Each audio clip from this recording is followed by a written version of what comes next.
मध्यम वर्ग, middle class, ये दो शब्दों से पीछा छुड़ाने के लिए यह वर्ग सालों से एड़ी चोटी का पसीना बहा रहा है, एड़ी चोटी घिस रहा है कि यह रिच से सुपर रिच में कन्वर्ट हो जाए, लेकिन ऐसा नहीं हो पा रहा है। यहाँ यहीं तक यह नहीं रुकता है, ये अपने बच्चों से उम्मीद करने लग जाता है, बच्चों को अच्छी शिक्षा देता है, सोचता है कि ज्यादा अच्छा शिक्षा देंगे, ज्यादा अच्छी नौकरी करेगा तो हम रिच और सुपर रिच बन पाएंगे, लेकिन ऐसा नहीं होता। जब वो नौकरी करने के लिए वापस आते हैं या दूसरे माध्यम से पैसा कमाने की कोशिश करते हैं तो पैसे इतने नहीं रहते कि अपनी जरूरत ही पूरी कर सके उससे, यह कि रिच सुपर रिच में कन्वर्ट हो, ये तो बहुत दूरी की बात होती है।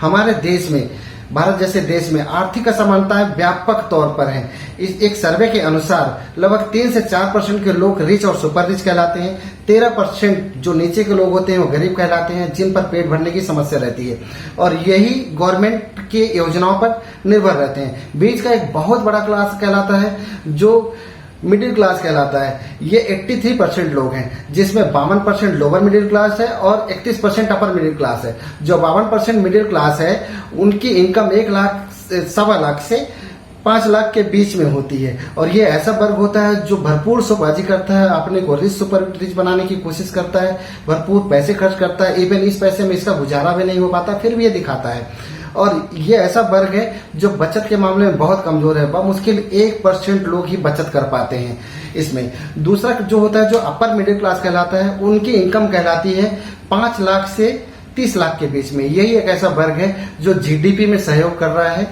रिच और सुपर रिच लोगों को बहुत बड़ी हेल्प कर रहा है, यही ऐसा है जो बचत कर रहा है। तो दोस्तों, जब जीडीपी भी बढ़ रही है, सब कुछ हो रहा है, इकोनॉमी बढ़ रही है, तो फिर यह वर्ग इतना कमजोर क्यों होते जा रहा है? तो आइए चर्चा करेंगे इस वीडियो में। आप वीडियो के अंत तक बने रहिए। आप देख रहे हैं महेश राजेश इन्फो और हमारे चैनल को लाइक एवं सब्सक्राइब जरूर कीजिए। कि महीना खत्म होने वाला है, घर का किराया देना है, लड़की के लिए लड़का देखना है और लड़के के लिए लड़की देखनी है। और हमारे हिंदुस्तान में इंसान नहीं बल्कि उसकी हैसियत देखी जाती है। लोग आपसे पूछेंगे कि आप कितना कमाते हो, ताकि वो लोग ये डिसाइड कर पाए कि आपको कितनी इज्जत देनी है।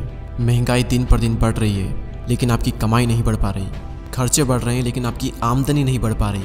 आपकी आमदनी सिर्फ 58 है लेकिन खर्चे रुपयों में हो रहे हैं।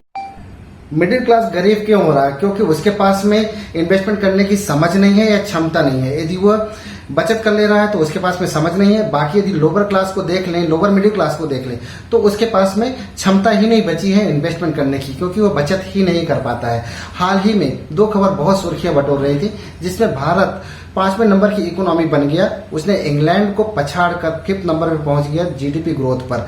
दूसरे नंबर की खबर थी अडानी जी दूसरे नंबर के धनवान व्यक्ति बन गए। वैसे हिंडनबर्ग रिपोर्ट आने के बाद में इसमें कुछ चेंजेज आए, फिर भी भारत के लोग धनवान बने और इकोनॉमी 5th नंबर पे आ गई।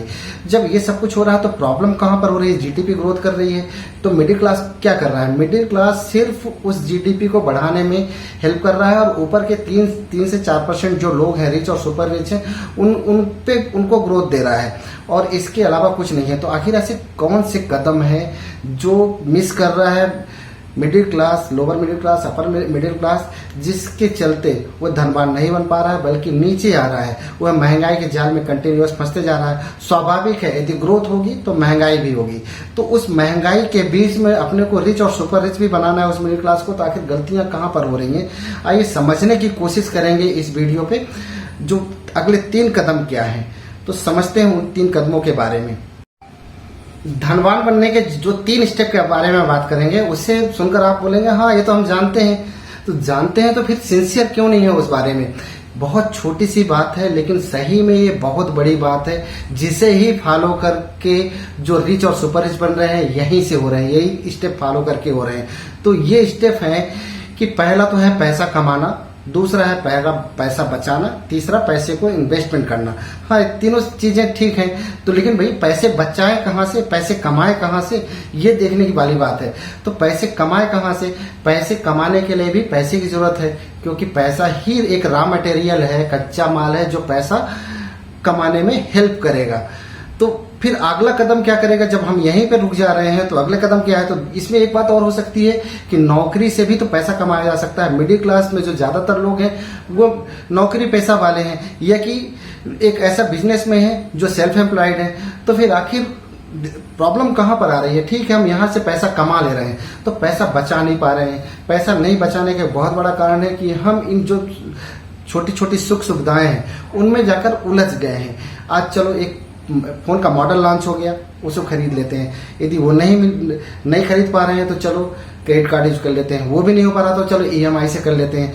बाद में क्या होता है, हम वो क्रेडिट कार्ड का बिल भरते हैं, EMI भरते हैं, जो कमाई आती है वो भरने में चला जाता है, लोन पटा रहे हैं, सब कुछ EMI भर रहे हैं, तो पैसा बचाएंगे कहाँ पे? जब पैसा नहीं बचाएंगे तो आगे के स्टेप के बारे में कैसे जाएंगे? तो यहीं पर समझने की कोशिश करते हैं कि एक बंदे की सैलरी यदि 40,000 है और एक की 80,000 है, यदि 40,000 बंदा 10,000 बचा ले रहा है 30,000 खर्च करके, और दूसरे की यदि 80,000 है और उसने कुछ नहीं कर रहा है, चलो आज स्विगी में ऑर्डर मार देते हैं, घर पहुंचे तो बच्चे कहीं और ऑर्डर करके बैठ गए हैं, चलो उन्होंने अमेजॉन में देखा तो कोई आइटम मंगा लिया, कोई गैजेट मंगा लिया, बाद में आखिरी में आया तो पता चला वो सब बिल भरपाई करने में उसका 80,000 खत्म हो गया। तो वह 80,000 वाला उस 40,000 वाले से बहुत ज्यादा कमजोर है। लेकिन दूसरी जगह अगर देखते हैं कि ठीक है, उस अगले बंदे ने 10,000 तो बचा लिए हैं, लेकिन उस 10,000 का कर क्या रहा है?